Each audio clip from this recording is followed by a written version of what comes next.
Un hombre de oración, un monje contemplativo, y esa oración de ella fluye como un río de su manantial a su crítica social, su viva conciencia ante las injusticias de su tiempo, su cuestionamiento de la falsa certeza de su tiempo. Para hablarnos y explicarnos, ¿no?, y ahondar más en ese tema, tenemos a dos eruditos, expertos en Merton, que nos van a hablar esta noche. Antonio García Creus, abogado de inmigración, residente en Orlando, es miembro del International Merton Society y conoce, es amigo y conoce a eminentes scholars sobre el pensamiento de Merton, y es un asiduo estudioso de sus escritos. Alfredo Romagosa, ingeniero, licenciado de Máster en Teología del CEPI, es conocido aquí, por supuesto, igual que lo es Tony, ¿no? Por sus múltiples charlas aquí en Manresa, ha dictado también conferencias en el Colegio de Belén y en otros sitios, así que le paso la palabra a nuestros expertos. Esta presentación nuestra, mía y de Alfredo, se divide en tres partes. Yo voy a hacer la primera parte, Alfredo va a hacer una segunda parte y al final yo voy a hacer la tercera parte.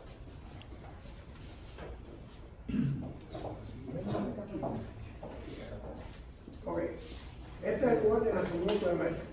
Merton nace en Francia el 31 de enero de 2015. Huérfano. No, 1900.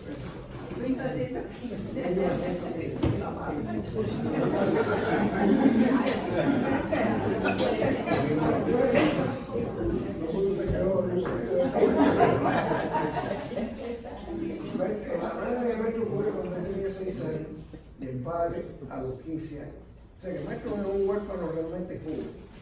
Y después el hermano de él, que fue el único hermano que tenía, murió en el año 43 porque él se había voluntariado en la Fuerza Aérea Canadiense y murió en uno de los ataques, creo que era Francia o algo, fue derribado el avión de él y murió. O sea que ya él se quedó en el cuarentena totalmente huérfano y sin hermano. Aquí hay una cosa pequeña que yo escribí aquí, que es de The Seven Storey Mountain, que es el comienzo de The Seven Storey Mountain. Al final vamos a hablar del final, pero este es: on the last day of January 1915, on the design of the Roman Barrier, in a year of great war, and down in the shadow of some French mountains on the borders of Spain, I came into the world. Ese es el comienzo de The Seven Storey Mountain. Posteriormente, aquí tenemos varios eventos importantes. En 1900, o sea, él tiene una vida un poco bastante desordenada al principio de su vida, especialmente en Inglaterra. Y después, cuando llega allá a los Estados Unidos de vuelta, en el 55 estudia en la Universidad de Colombia. 35. 1935, está 35. 1935, estudia en la Universidad de Colombia en New York. Y en el año 38 es su conversión al catolicismo. Y yo puedo decirle, yo no sé si alguno de ustedes ha estado por allá, la iglesia donde él recibe el bautismo es Corpus Christi en New York. Era mi parroquia. Ay, la parroquia. Muchos años. Así. Bueno, allá hay una imagen de él. Sí. Y ¿Qué teníamos puede decir? teníamos un grupo, perdonen, pero vayan No, please, ya. teníamos un grupo de Merton que trabaja con la International Merton Society, Right. pero de allí de Corpus Christi. I'm a member of the International Merton Society y teníamos un pequeño grupo en Orlando y ahora lo hemos ampliado enormemente porque la semana pasada tuve lo de un retiro que dio un padre franciscano,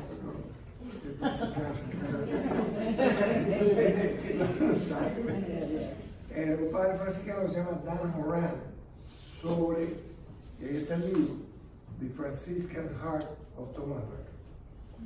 Y realmente es extraordinario el retiro, simplemente extraordinario. Y lo que iba a mencionar es que en el lugar ese que yo fui, a New York, una vez porque estaba cerca de donde vivía mi hijo, pude ver en Corpus Christi la imagen de él, el lugar, el baptisterio, y yo siento bien definido. Gracias. Entonces, él fue profesor. Él quería entrar a ser franciscano. Y de hecho, fíjense que el libro se llama The Franciscan Heart of Thomas Merton. ¿Por qué? Porque hay toda una serie de cosas en su vida, sobre todo en esta época, en que hubo una gran influencia de Francisco de Asís y además de los franciscanos. Él quería ser franciscano y pidió entrar a los franciscanos, pero por una serie de razones. El otro día el padre Horan le explicó bastante bien. No pudo entrar, no lo aceptaron. Entonces se quedó frustrado cuando se fue a Bonaventure University, cerca de Buffalo, que por cierto, hace 2 años yo visité a Bonaventure University, que es un lugar precioso, está cerca de Buffalo, New York, en Indiana. Y lo interesante de Bonaventure es que ellos tienen cosas de Merton ahí. Además, hay un lugar especial en la loma que le llamaban The Heart of Merton. La Merton ya supuestamente iba a meditar, etc. Y hay una historia muy interesante. ¿Quieres decir algo? No, quería aclarar, él dice que se convirtió al catolicismo. ¿Cuál era su fe anterior y por qué se convirtió? Era un individuo completamente ajeno a las cosas religiosas. Y entonces, inclusive, vaya, por decirte algo importante, en una visita a Roma, 3 o 4 años antes, él fue muy impresionado por los mosaicos romanos en las distintas iglesias. Y eso fue lo que lo empezó a hacer pensar en alguien que él decía que era Jesucristo, que no sabía quién era. O sea, es algo interesante, por eso sale el Liceo de Sorinota, lo tiene ahí completo. Ese periodo. Bueno, en la Universidad de Bonaventure hay un lugar que es una pequeña gruta de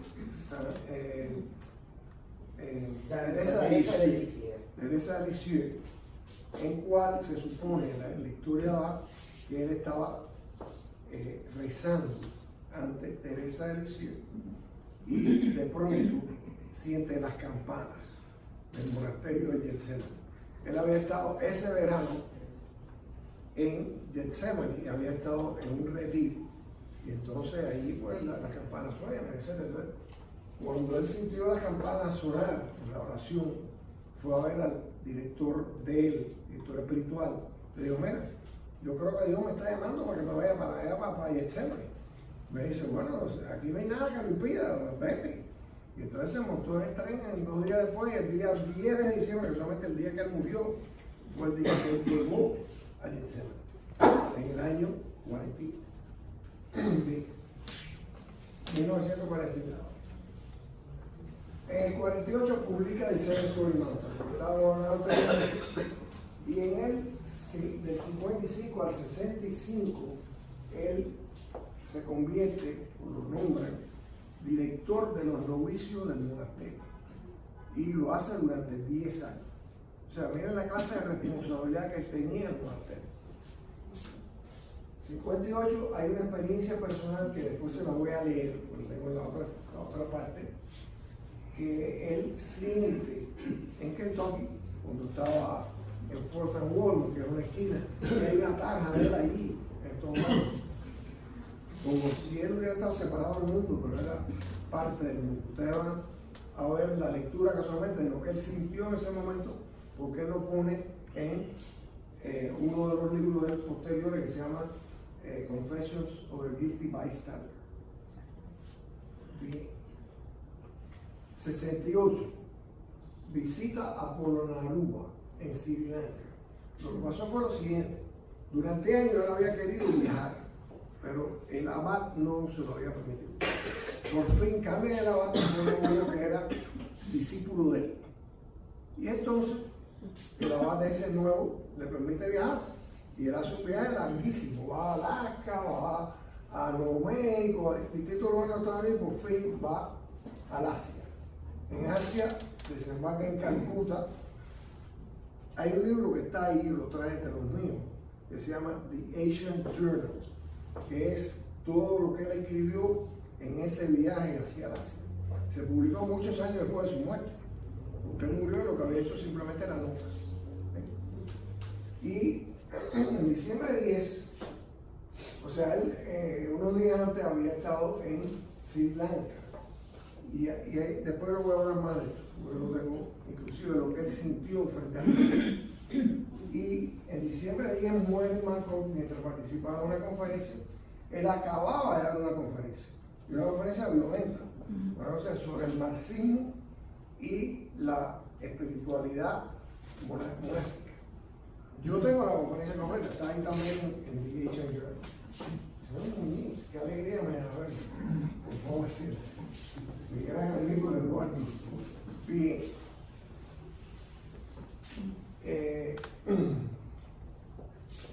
Bien. Yo tengo ahí, por si alguno de ustedes quiere algún día pedirlo, unos tapes de Fayez Sciorra, que es un gran apasionado de México, en cual él habla de los puntos claves de que él ve en la vida de México. Entonces él dice, la vida es un peregrinaje, él es un peregrino, siempre está peregrinando, viendo distintos lugares, conociendo, a pesar de ser monje, tiene la actitud mental de abrirse al mundo, siempre. Centro de su vida, el misterio pascual. O sea, no hay la menor duda con respecto a eso, se ve en sus cartas, se ve en todo lo demás. El misterio pascual es el centro de su espiritualidad. Inquietud espiritual y búsqueda permanente, buscador permanente, siempre viendo cosas nuevas, siempre conectándose con nuevas personas, con Eric Fromm, con Maritenko, todo eso lo visitaron allá en el Vitae cuando él estaba. Después se lo explico más adelante. Y además le llaman un solitary explorer, un explorador solitario. Porque en México siempre había la cosa esta de la búsqueda de la soledad, pero no una soledad para aislarse del mundo, sino todo lo contrario, la soledad porque necesitaba reforzar su espiritualidad, reforzar su oración, y fruto de eso es que él se relacionaba con Dios. Eso lo veremos en una cita que no haré posteriormente. Bien, esto lo dijo el Papa Francisco el día septiembre 24 del 2015. ¿Qué dijo? Sobre México. Él habló de 4 personas en Estados Unidos como destacado, extraordinario: Lincoln, Martin Luther King, Dorothy Day. Entonces, ¿cuánto fue? Yo estaba viendo el discurso y por poco me caigo del asiento cuando digo México. Porque México había tenido problemas con la iglesia mexicana bastante serio. Y entonces me llamó la atención que el Papa lo mencionara y dijo, aquí lo pueden leer: Merton fue sobre todo un hombre de oración, un pensador.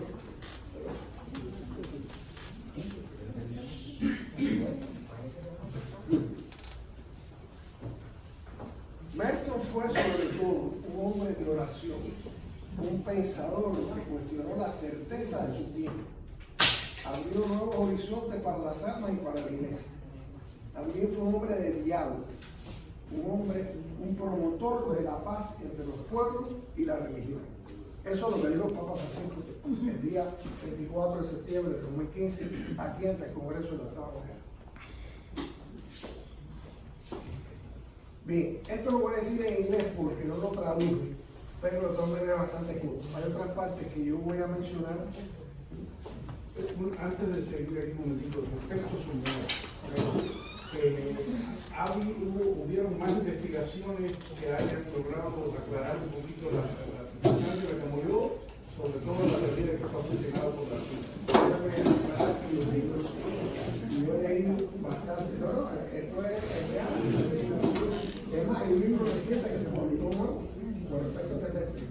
Todo lo que yo he podido oír con respecto a esto, basado en la muerte de los individuos que yo respeto, como Marcos Díaz, por ejemplo, y otros más, analizaron todos los detalles profundamente y llegaron a la conclusión de que simplemente lo que había pasado es lo que se ha dicho que pasó, que fue que simplemente él salió del baño después de bañarse, pie descalzo, tocó el ventilador y le dio un shock de 220 voltios, le cayó arriba. Cuando lo encuentran, el ventilador estaba arriba de él. Y entonces simplemente vino otro individuo, otro monje, y lo tocó y por poco lo mata también. O sea, esta es mi conclusión. Mi conclusión es que lo que se sabe es exactamente la realidad. Los otros son especulaciones, en mi opinión. Esa es mi opinión personal. ¿Okay? Entonces, voy a decirles algo de New Seeds of Contemplation. Lo tienen ahí, yo traje, que es uno de los libros mejores de meditación. Reality is to be sought not in division but in unity. For we are members of one another. The one who lives in division is not a person, but only an individual. Diálogo con Dios. We must learn to realize that the love of God seeks in every situation and seeks our good. His unscrutable love seeks our awakening. Go ahead, the seeds of contemplation. Entonces, otro punto clave es el diálogo con la cultura. El diálogo con la cultura, esto lo saqué casualmente del que me dio el retiro la semana pasada, que escribe un libro, What Am I Living For?, que lo tengo ahí también. Este libro se acaba de publicar ahora por los 50 años de la muerte de él. Y hay varios scores que escribieron en él. O sea que es un buen libro. What Am I Living For? Diálogo con la cultura. El punto crítico para un intento diálogo entre las culturas es el profundo aprecio por la integridad de una cultura o tradición particular. El objetivo es apreciar los valores esenciales de otras culturas y hacer el esfuerzo de percibir el mundo desde el punto de vista del prójimo. En su nivel más profundo es la apertura a lo divino presente en el prójimo. Esto es un punto fantástico, pero bien, forma parte del diálogo de la cultura. Del diálogo con la sociedad. Y esto es padre, Juan. Perdón, Tony. Ponte más así porque estas personas no creo que puedan ver. Más de lado, aunque lo tengas que ver más de lado. Vale, no tenga arreglo, ¿no? Sí, sí, sí. Oye, no puedo ver, Y ahora te van a la pared. Ahora sí. Ya, ok. Está bien aquí, estoy bien aquí. Perfecto, perfecto. Diálogo con la sociedad. Fíjense que me habla del diálogo con Dios, diálogo con la cultura, diálogo con la sociedad. Berto fue un intelectual público y crítico social. Fue monje y sacerdote. Su trabajo se mantuvo enraizado en un punto geográfico, el monasterio de Getsemaní, en Kentucky. Su compromiso fue analizar los signos de los tiempos a la luz del Evangelio, cosa que lo dice Vaticano II. Su diálogo con la sociedad era desde una perspectiva única, de oración, el estudio y el análisis, mientras él vivía en el monasterio.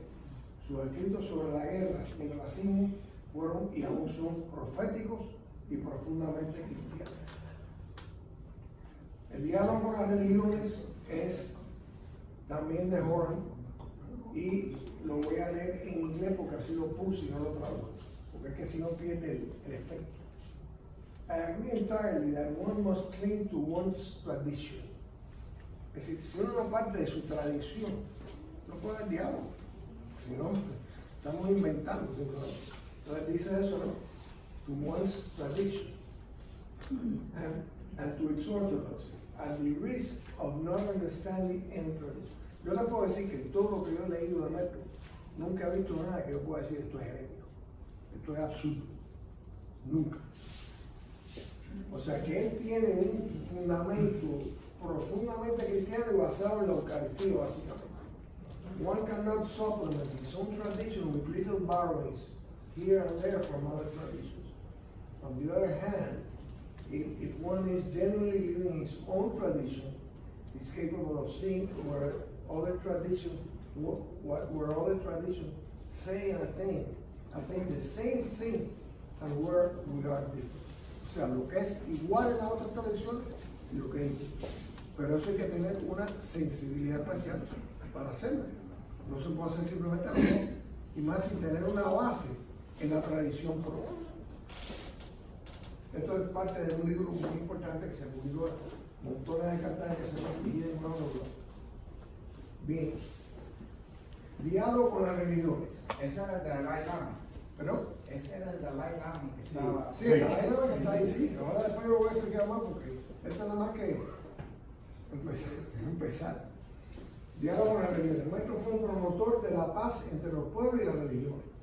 Es precisamente por su diálogo ecuménico, y el diálogo ecuménico, esto está repetido, es porque es más conocido. Su punto de partida siempre fue su profunda fe católica. En el 66 escribió el Conjectures of a Guilty Bystander, que es uno de los libros más populares de él y más importantes, escrito en el 66. Escribió: I will be a better Catholic, not if I can refute every shade of Protestantism, but if I can affirm the truth in it and still go further. Okay? It is referring to Protestantism. Right. Referring to Protestantism. O sea, que está diciendo que hay verdades en el protestantismo. Ahora mismo, lo que dijo el Papa Francisco cuando estuvo ahí en Suecia.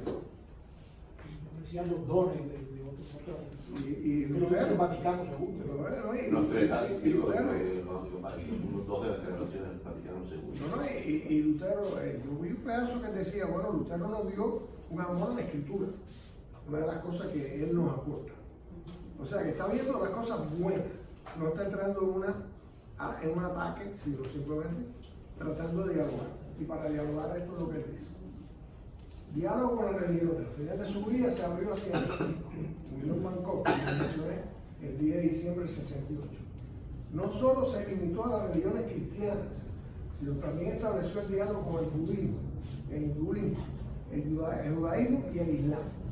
Sus raíces católicas le permitieron esa libertad para dialogar con otras tradiciones religiosas y anticiparon y se reforzaron los planteamientos del Vaticano. Él escribió en su viaje hacia el Asia, y esto es muy importante y por eso lo quise dejar en inglés. Así que vamos a tratar de entender. The deepest level of communication is not communication but communion. O sea, no un problema teórico, sino un problema de vida. It is beyond words and beyond speech, and it is beyond concepts that we discover a new unity. We discover an older unity. My dear brothers, esto fue clave. Yo tengo un libro que escribieron 100 teólogos sobre México en sus 100 años de nacimiento, en 2015. My dear brothers and sisters, we are already one, but we imagine that we are not. So we have to recover. What we have to recover is original unity. What we have to be is what we are already. What we already are. Esa es una frase que él usó en el final de su vida. Bien, aquí ustedes lo ven, lo que están viendo aquí es el Dalai Lama, que se hizo un follower of Merton Separate Way, y hablaremos de eso posteriormente, visitando Getsemaní, la tumba de México, y poniendo, parece unas flores o algo, ¿no? Pero el Dalai Lama tiene palabras muy fuertes favorables a México por las 3 entrevistas que ellos tuvieron pocos días antes de que muriera. Porque el viaje que él hace a Bangkok, él pasa por Calcuta, va a otra conferencia internacional, va a ver al Dalai Lama, se pasa ahí 2 días con él, hablando varias veces, y después yo leí lo que dice el Dalai Lama de México. Ya vi, esto es la parte 3, pero esta parte es la que viene después que Alfredo nos presente. Pensar en Dios como un mar de misericordia, un mar donde hay comprensión, donde hay perdón, a mí es una manera a mí me ayuda mucho a sentirme tranquilo. Yo quería también aclarar aquí, ese señor, ustedes algunos lo conocen, Howard Keating, que se ha hecho muy famoso con una técnica que llaman centering prayer. Algunos de ustedes que conocen a Zoila Díaz saben que Zoila fue aquí una maestra de centering prayer. ¿Dónde viene esto? Y se lo dije en inglés porque estábamos hablando con mi esposa sobre cómo se traduce centering prayer. Y puede ser que sea oración centrante, pero centrante, ¿no? Sí, lo traduce. Oración centrante. Abbot Keating y otros dos monjes de un convento en Massachusetts, de la Pennsylvania, desarrollaron un método que es relativamente sencillo. Y ellos le dieron el nombre de Centering Prayer en honor a Merton. Fíjense que la primera cita que yo puse de Merton es, la oración contemplativa es Center entirely in the presence of God. O sea que el contemplativo está centrado totalmente en Dios, por eso la idea de centrarse. Entonces Merton hubo interacción, claro. Cualquier persona que va a estudiar la contemplación tiene que ir a las fuentes, ver las fuentes antiguas, y luego Merton da mucho. Es un método que puede practicar cualquier ser humano, hasta no tiene que siquiera tener fe. La fe ayuda, desde luego, pero una cosa que es asequible a todos. Viendo un poquito lo que hablamos de la oración contemplativa, hablamos de la contemplación, tenemos el sujeto, yo en mi elemento, o sea, fíjense que no soy yo solo, yo y mi vida. Y el objeto es Dios. Pero ese sujeto que soy yo, nos dice Merton, que no es el Dios que nosotros, que todo el mundo conoce y toca, ¿no? Ese Dios, ese yo es el Dios, mi cerebro, vamos a decir, mi persona física. Pero no, eso no es lo que Dios ve. Dios ve más allá. ¿Ok? Ve no solamente lo que tenemos en ese momento, ve la vida entera nuestra. Entonces, para tener la comunicación de yo a Él, Merton nos pide que tratemos de llegar al yo verdadero. Dice, ese yo interior está siempre solo, que ahí viene el miedo, ¿no? de separarse. Tony va a hablar luego de la diferencia entre la contemplación cristiana y la contemplación oriental. Que la contemplación cristiana va hacia el otro y hacia la acción. Está siempre solo, pero es también universal. En este yo más interior, mi soledad se encuentra con la soledad de cada ser humano. O sea que ahí estamos todos en eso. Como que dice, toda una serie de manos, todos tratando de llegar a ese Padre. Este yo es Cristo mismo. Fíjense que en Cristo tenemos la única manera de verdad llegar, porque Él es la persona que está de intercambio, porque es al mismo tiempo Dios y ser humano. Este yo es Cristo mismo viviendo en nosotros y nosotros en Él viviendo en el Padre. Como les dije, estas cosas tienen que masticarlas contigo. El objetivo es descubrir mi ser verdadero. Nuestra vocación es trabajar con Dios. Ustedes trabajar con Dios muy bonita. O sea, fíjense, cuando hacemos meditación, siempre hay un elemento de labor, aunque es una labor tranquila, o sea, no con agitación, simplemente tratando de llegar, pero traemos toda nuestra vida entera a participar en esto. Trabajar con Dios en la creación de mi misma vida, recordar lo que hemos vivido y proyectar a Dios que nos ayude en el futuro. Mi propia identidad, mi propio destino, ahí es donde podemos pensar, bueno, que Dios quiere de mí en este momento, como San Ignacio nos habla. ¿Qué cosa es ser santo? Dice Merton que para ser santo uno tiene que ser uno mismo. O sea que ser santo es la mejor versión de uno mismo. Este ser que trata de conocerse mejor en el contexto de Dios. Entonces, ahí ofrecemos a Dios nuestros talentos y buscamos que Él nos guíe de cómo usar estos talentos.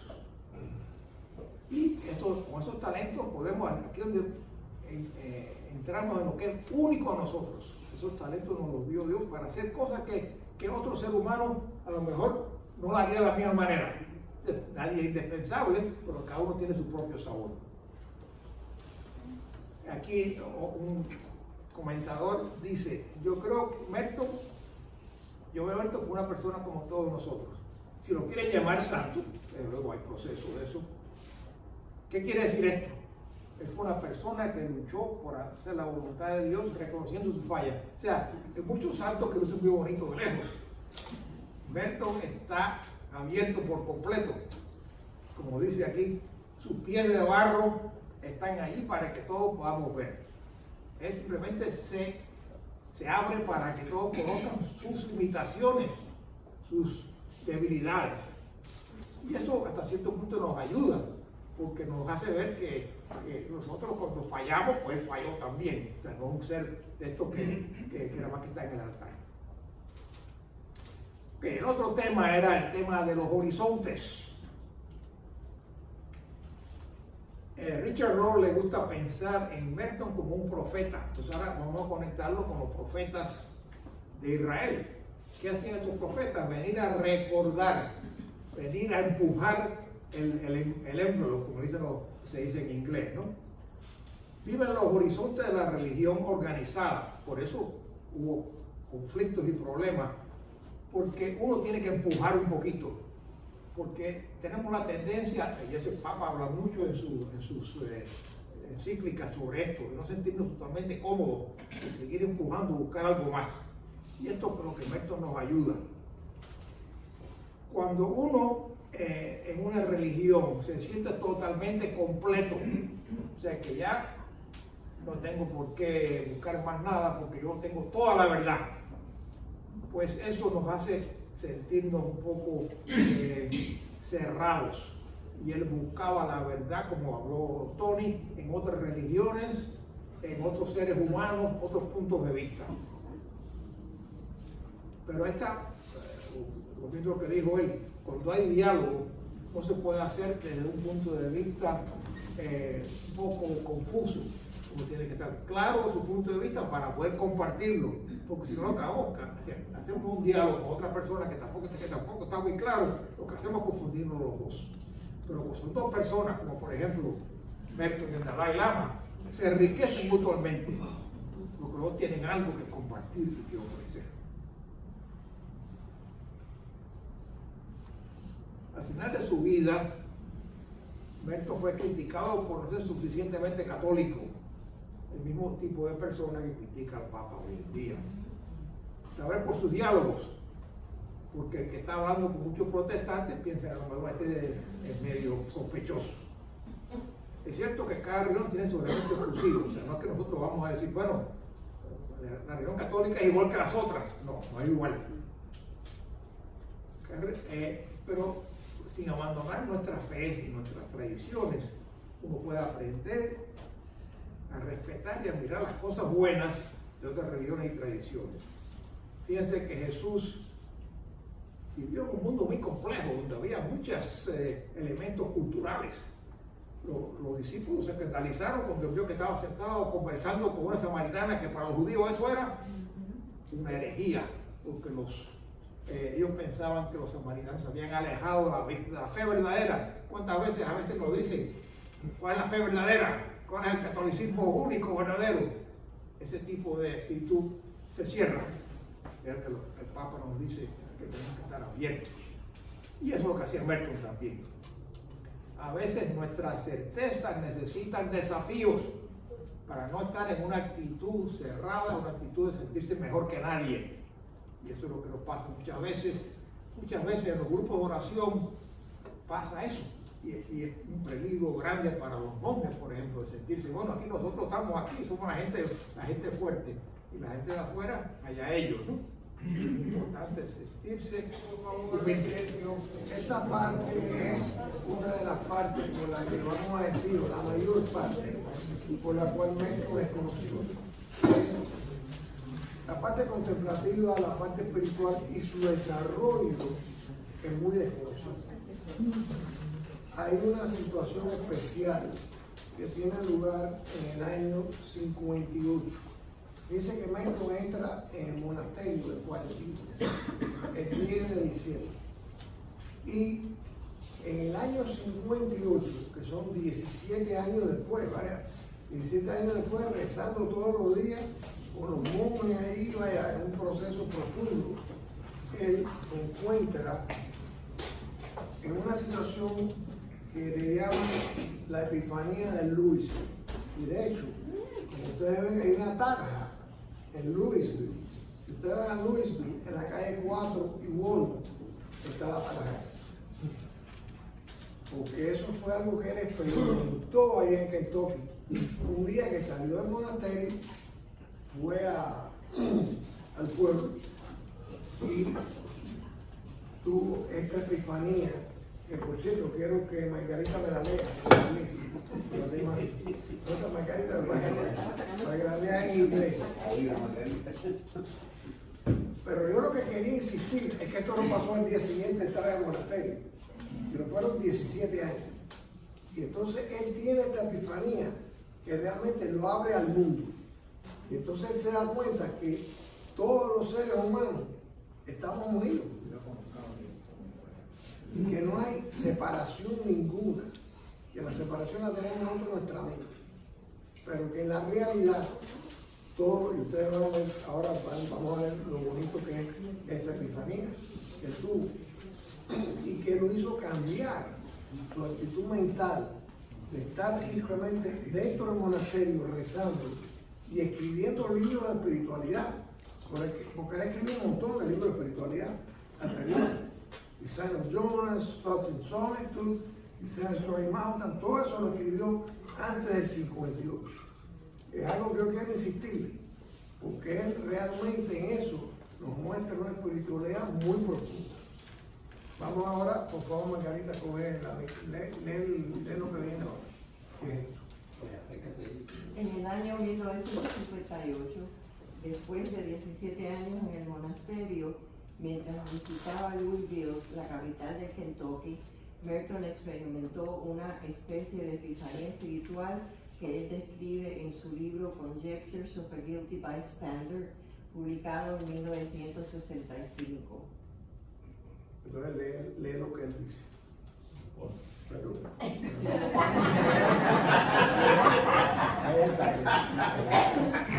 in Louisville, at the corner of 4th and Walnut, in the center of the shopping district, I was suddenly overwhelmed with the realization that I loved all these people, that they were mine and I theirs, that we could not be alien to one another even though we were total strangers. It was like waking from a dream of separatedness, of spurious self-isolation in a special world, the world of renunciation and supposed holiness. The whole illusion of a separate holy existence is a dream. Not that I question the reality of my vocation or of my monastic life, but the conception of separatedness from the world that we have in the monastery too easily presents itself as a complete illusion. The illusion that by making vows we become a different species of beings, pseudo-angels, spiritual men of interior life. What have you? Gracias, Margarita. Bueno, yo quisiera que eso, y si ustedes pueden conseguirlo, lo lean y lo mediten, porque este es el cambio de la vida de él. Este es un cambio profundo en la vida de él, que se produce, fíjense, 17 años después de haber entrado en un monasterio. Hay personas por ahí que dicen que no, esto no era un verdadero católico. ¿Por qué? ¿Por qué tú estás diciendo eso? ¿Basado en qué? Estás diciendo cosas absurdas. Entonces se dice simplemente nada por cosas que él escribió contra la guerra especialmente. Entonces no tienen la menor idea del proceso espiritual que este hombre ha desarrollado. Y que yo después ahora les voy a comentar algunos aspectos que tienen una importancia extrema. Pero bueno, este es el punto de cambio de él. Y después de esto, en vez de estar escribiendo obras espirituales solamente, él empieza a escribir obras también que tienen una implicación social. Por ejemplo, relacionado con los derechos civiles aquí en los años 60, el problema de la guerra de Vietnam, el problema de la justicia racial, el problema de la pobreza, todos esos temas él empieza a tocar. ¿Okay? Pero lo toca de una perspectiva profundamente cristiana. No que simplemente se lo ocurrió y empezó a decir cualquier disparate. Pues muchas más personas dicen, ¿esto qué cosa es? Bueno, pues esto es de una base espiritual profundísima. ¿Sí? Entonces,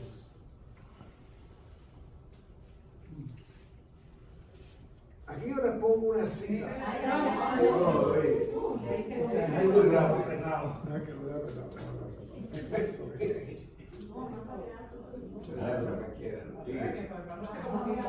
Bien, hace un montón de cosas. Apretaste mucho. Bien, aquí hay una definición de lo que Alfredo estaba hablando, de cómo él veía el problema de la contemplación. En New Seeds of Contemplation, en el capítulo 1, esto es lo que él explica de que, cómo él ve lo que es la contemplación. Una definición que le da. Por cierto, una cosa interesante, tú estabas hablando del tema de ese todos estos son seguidores de Keating, de Merton. O sea, Keating, Rohr, etcétera, son individuos que siguen lo que originariamente descubrió Merton.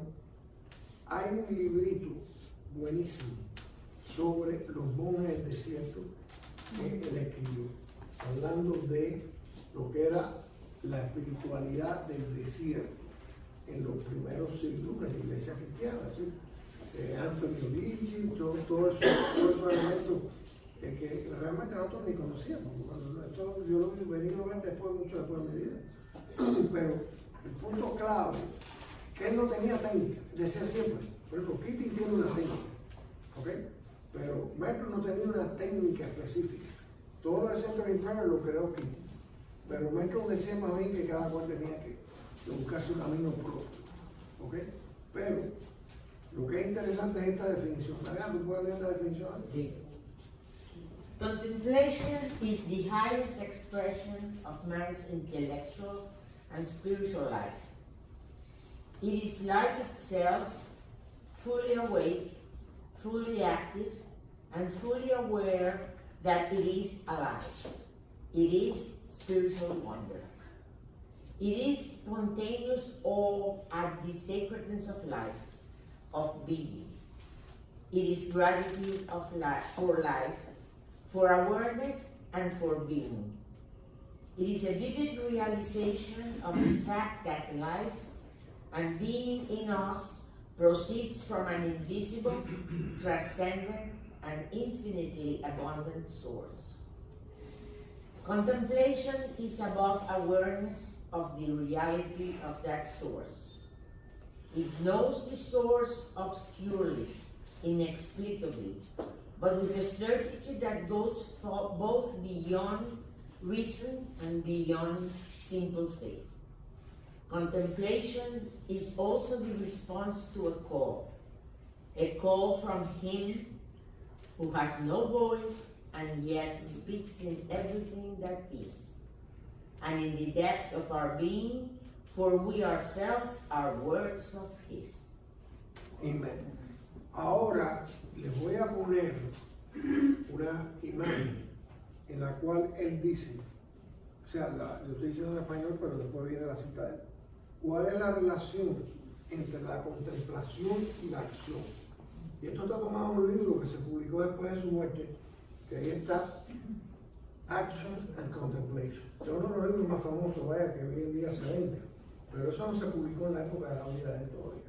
Pero el punto clave, que es lo que yo quiero insistirle, y Elena, ¿tú me puedes hacer el favor de verlo tú? Sí, Okay.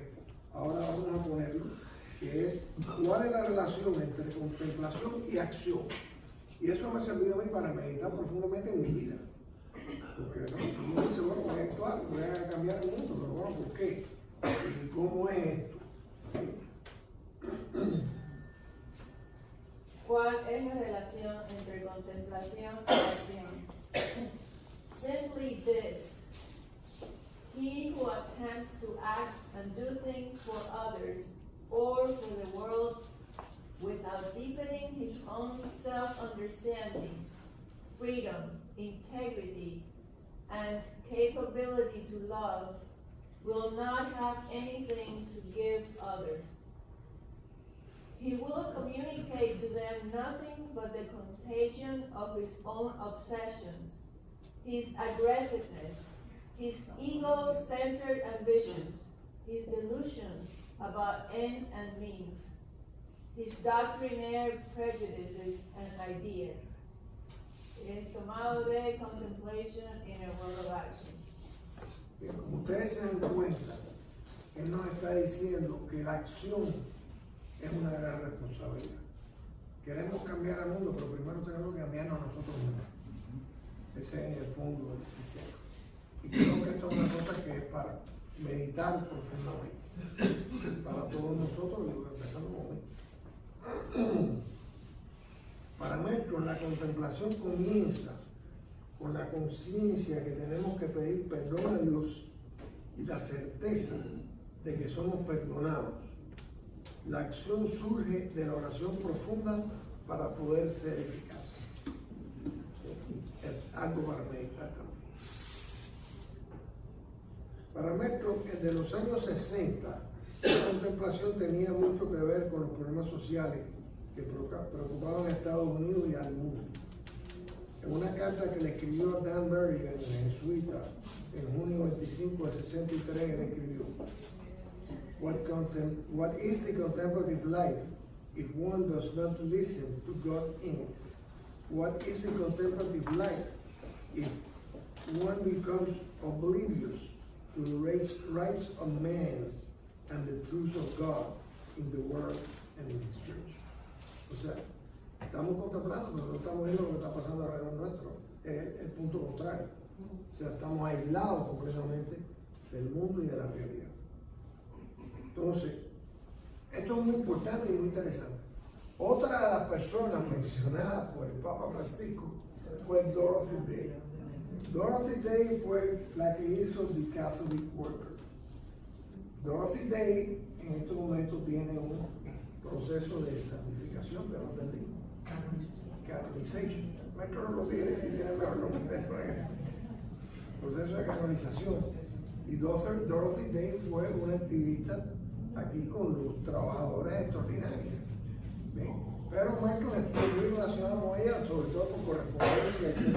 Aparte, Metro, antes de entrar en el monasterio de Gethsemane, él se pasó un verano trabajando con Catherine Hugh Doherty, que es la que escribió Justinia, que era una contemplativa y que trabajaba en, ¿cómo se llama?, en New York, en Harlem, y él estuvo unos meses trabajando con ella, todavía estaba decidiendo si se iba a meter en el monasterio o qué iba a hacer. Entonces estuvo trabajando con ella y también estuvo relacionada con el Catholic Worker, como aquí vemos. De hecho, la primera, diríamos, el primer artículo importante de él sobre la guerra en general es en The Catholic Worker y se ve aquí con fecha de octubre de 1961. Aquí hay un error porque dice the root of war. Verdaderamente, the root of war is fear. Ese es el artículo, que posteriormente ha servido para varios libros que han surgido posteriormente. The root of war is fear. Bien, vamos a seguir con Catholic Worker. Catholic Worker es una publicación dirigida por Dorothy Day, quien fue mencionada por el Papa Francisco también. Vamos a leer eso que está ahí en la izquierda. Is that from Thomas Merton or? No, déjame ver. Sí, déjame ver. No, de El no anterior.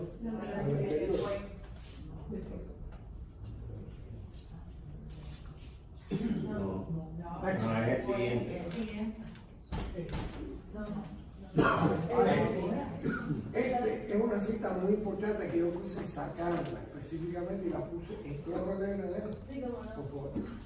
By the time we have created for ourselves a suitable enemy, a scapegoat in whom we have invested all the evil in the world, he is the cause of every wrong. He is the fomenter of all conflict. If he can be destroyed, conflict will cease. Evil will be done with.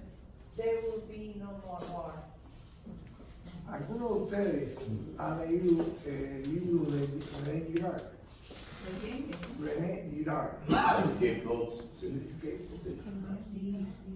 René Girard es un francés que murió hace poco, hace unos 2 o 3 años. Escribió profundamente sobre el problema del scapegoat. Algo que estamos viviendo, si la tendencia de crear scapegoat, ¿no? Estos son los malos. No quise decir eso. Pero bueno, está muy bien. Pero bueno, el punto es que el skateboard es lo que él considera el sistema normal en todas las sociedades. Que siempre hay alguien que hay que echarle la culpa de todo y que eso es lo que nos mantiene unidos. Chivo expiatorio. El chivo expiatorio, efectivamente. El totín. El totín. El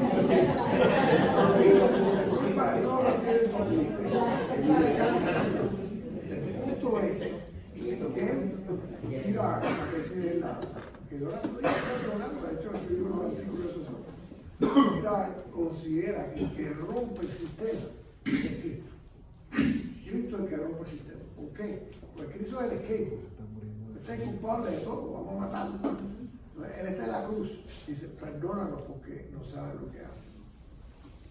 Cuando el skateboard habla, es el chivo expiatorio habla y le dice perdón a los que lo están matando, se rompió el sistema. Esa es la tesis de Girard. Vaya, puesto muy brevemente, ¿no? Pero vaya para que tengan una idea de lo que dice Girard, y por eso quise poner esto, porque él está mencionando el skateboard. And we have invested all the evil in the world is because of the law. Girard inspirado a Sandro Schneider, porque toda la vida. ¿Sabes? Girard la ha inspirado mucho.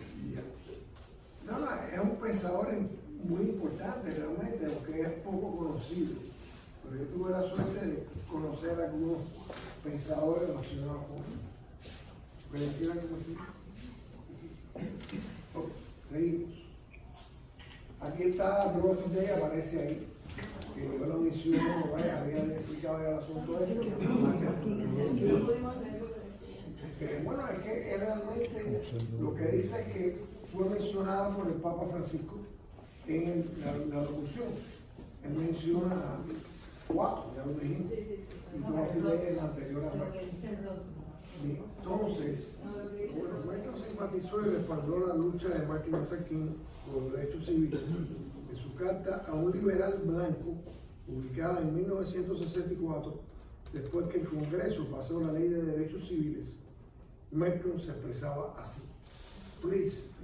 One thing is certain, since the law will not be entirely enforced, and since even if it would be perfectly enforced, it would not still be able to meet critical problems that are more strictly economic and sociological: jobs, housing, delinquency, irresponsible violence. We are forced to admit that the civil rights legislation is not the end of the battle, but only the beginning of a new and more critical phase in the conflict. Bueno, yo creo que esto es profético. Realmente, porque vaya, es lo que estamos viviendo. Que esto no se ha acabado, sino aquello fue un comienzo solamente, y que el problema racial sigue siendo un problema gravísimo en el presente. Bien.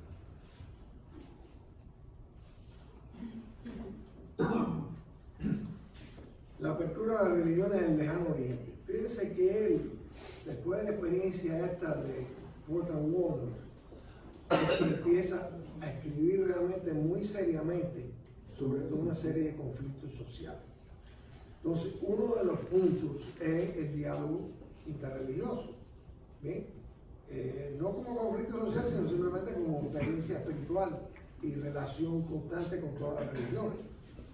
Y es algo que, por cierto, el otro día yo estaba en una, tenemos allá en Orlando, en la iglesia mía, tenemos una serie de 24 charlas de la historia de la iglesia de Christopher Belito. Por cierto, me acordé porque usted vas a presentarla. Este Belito tiene 24 charlas. Que va a ser muy superior. ¿Pero? Que van a ser muy superior. Bueno, las demás son las mejores. Por supuesto. Pero bueno, el punto es que estábamos hablando de las cruzadas, ¿okay? Que es un tema extremadamente árido para nosotros, ¿vale? Y entonces cuando ya Sabemos, porque después ponemos la mesa a discutir y eso, y al final alguien se para y hace comentarios de lo que han discutido. Y entonces, el tema final es que yo veo lo que están diciendo y yo creo que están diciendo una pila de disparate algunos, pero no quiero corregirlo, sino estoy dejando que se manifieste. Y les pregunto, bueno, por favor levanten la mano, ¿quién ha leído nuestra estate aquí? La del Vaticano II. Y entonces nadie levantó la mano, nadie sabía lo que estaba, lo cual me delata algo que yo creo profundamente, que el Vaticano II va a estar empezando por conocerse. Pero bueno, creo que aquí van a haber correcciones aquí en este círculo feo. Y de una vez al mes vamos a empezar una serie de charlas sobre Vaticano II, empezando Tony Podera el día que empezamos. Empezamos en Santa Catalina, pues. 16 de febrero. El 16 de febrero en Santa Catalina. Y vamos a mandar ya pronto. Sí. Este tema es sobre el laico y el Vaticano II. Bien, bueno, el tema de las religiones, sí, la relación con la religión, la relación con el judaísmo, especialmente, ¿no? Ese es uno de los problemas críticos. Bueno, cuando yo era chiquito, los judíos eran los peores del mundo, ¿no? Y Lutero era, no me acuerdo, no quiero decir, no voy a mencionar el nombre de la agrupación que me dio la charla, porque ya está distinto. Pero me acuerdo hablando de Lutero que me dijo, aquel monje gordo y estúpido, eso fue lo que no pude decir de Lutero. Yo se me quedé en la mente mía toda la vida con el monje gordo y estúpido que era Lutero. Sin embargo, ahora el Papa Francisco va a Suecia. Es un amigo mío presidio que me dijo, tú ves esto es lo que yo no puedo soportar. A mí me dijeron siempre que Lutero era un hijo de mala madre. Pero ahora dicen que es un gran guía espiritual. ¿Qué va a decir de esto, padre Raza? Cuando den la charla. Yo, ¿sabes qué me sorprendió a mí? Que Juan Pablo II, hablando en Alemania, dijo, era un hombre profundamente espiritual. Juan Pablo II. Bueno, ahora cuando lo que dijo Francisco es más grave todavía. Bueno, pero Fue una subista Ricardo García Villalobos, mi disertación doctoral fueron 2 volúmenes sobre la vida. La mejor biografía de San Ignacio la escribió García Villalobos.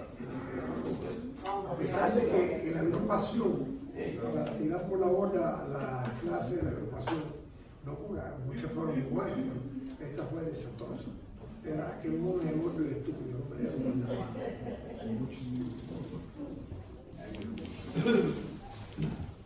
Creyendo en el ecumenismo entre las religiones, Metro fue más allá y exploró nuevas avenidas para la comprensión entre las diferentes tradiciones religiosas, estimulado por el espíritu de apertura del Vaticano II. Esto lo escribió él después de su muerte, publicado en el Ancient Journal.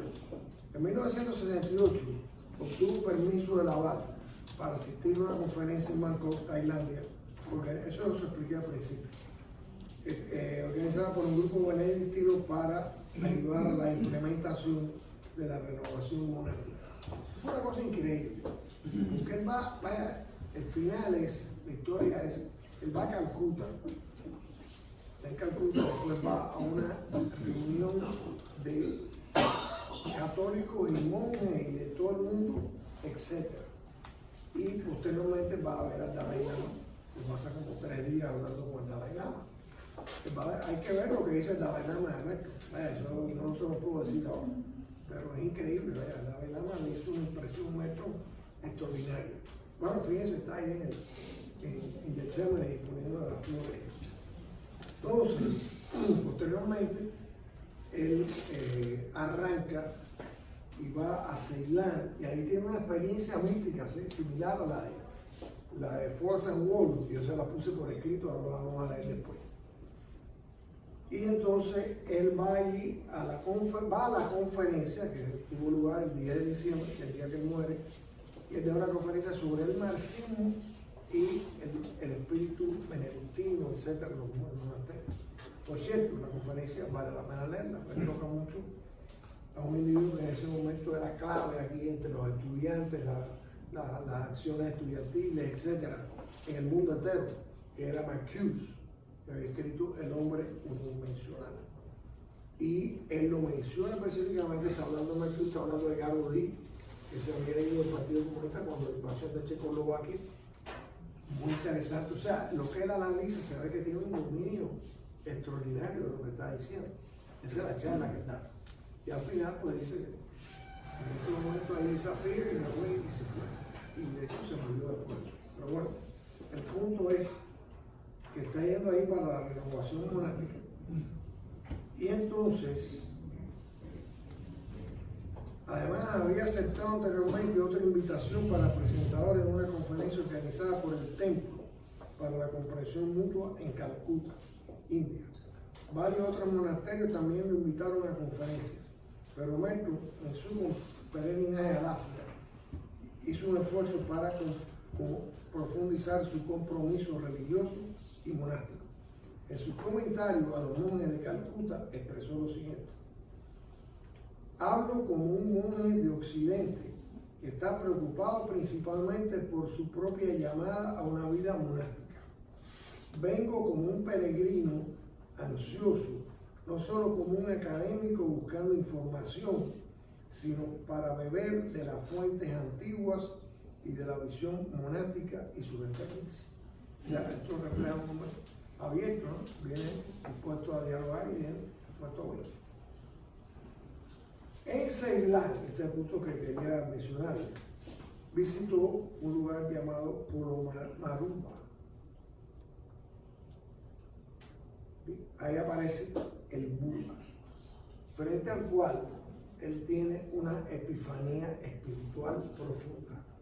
Y le voy a pedir a mi hermana Elena que lea lo que él sintió, lo que él dijo. Esto lo escribió él después en The Asian Journal, que no lo publicaron hasta después de su muerte. Si lo ponen, Ah, perdón. Ella estaba tratando de enfocar a la chiquita. Él estaba esperando una epifanía para Una telepatía. Looking at this figure, I was Él está mirando, él camina descalzo hacia los Budas. Entonces se para enfrente y ahí es cuando él describe eso. looking at this figure, I was suddenly, almost forcibly jerked clear out of the habitual, half-tired vision of things, and an inner clearness, clarity, as if exploding from the rocks themselves, became evident and obvious. The thing about all this is that there is no puzzle, no problem, and really no mystery. All problems are resolved and everything is clear, simply because what matters is clear. This rock, all matter, all life is starting with Dharmakaya. I don't know what that is. Correctamente. Everything is emptiness and everything is compassion. I don't know when in my life I have ever had such a sense of beauty and spiritual validity running together in one aesthetic illumination. Fíjense, esto lo dice, él lo experimenta en diciembre 3 y se muere en diciembre 10. O sea, esto es el final de su vida. Pero es una cosa extremadamente bella, ¿no? Como él está describiendo esta experiencia espiritual que él ha tenido frente a los Budas. Algo que la primera vez que lo leí me caía sorprendido. Me puse a pensar, bueno, ¿cómo es posible esto? Bueno, es que evidentemente es un tipo de espiritualidad que yo no sé. Pero bueno, él también era un hombre de una sensibilidad artística extraordinaria. Extraordinario, correcto.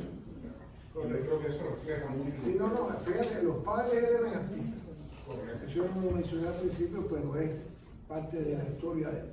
Los padres eran artistas, él escribió mucha poesía, tomó mucha fotografía, porque era también un buen fotógrafo.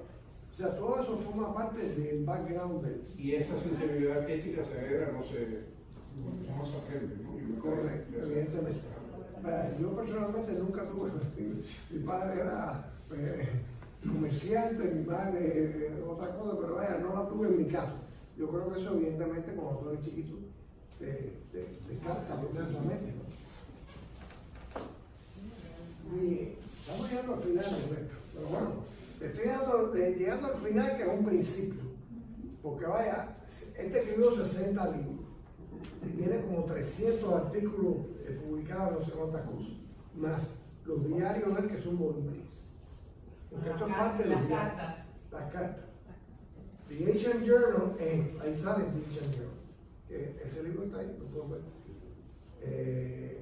O sea que lo que él escribió realmente es poderosísimo.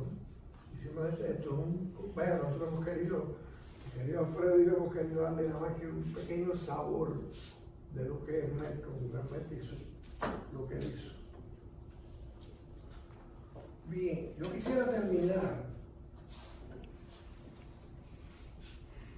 Su cadáver es devuelto a Getsemaní. O sea, como yo le dije anteriormente, lo que hablamos del problema de la muerte, la teoría esta de lo mató no sé quién, etcétera, y que fue asesinado por el problema de la producción de la guerra. Es interesante que él muere, entonces es llevado de vuelta a los Estados Unidos, traído aquí a los Estados Unidos en un avión de la Fuerza Aérea de los Estados Unidos. Hay una ironía del destino. Y su entierro en Getsemaní fue el 17. Y mañana cásame el censo para leer el final del entierro de muertos en Getsemaní, que yo me imaginé nada más que porque lo leí. Pero bueno, eso lo voy a leer. Lo que dijeron los monjes, que dijeron al enterrarlo, fue lo siguiente. Esto es el Seven Story Mountain.